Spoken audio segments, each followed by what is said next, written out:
How to view linked devices to your Viber account. Hi everyone, it's Sophia to assist you today without any delay. Let's jump right in. First, open Viber on your device. Log in with your phone number and password. Then you'll find this kind of screen pop up. Go to More located on bottom right and then click on Settings.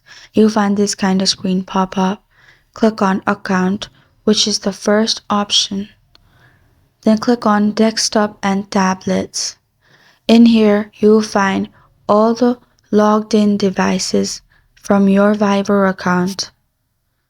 You can simply log out all devices from here as well. And that's how you view linked devices to your Viber account. Thank you for joining me today. If this video helped you out, please leave a like and subscribe for more. Got a question or want to suggest a topic? Comment below. I'm Sophia signing off. Until next time.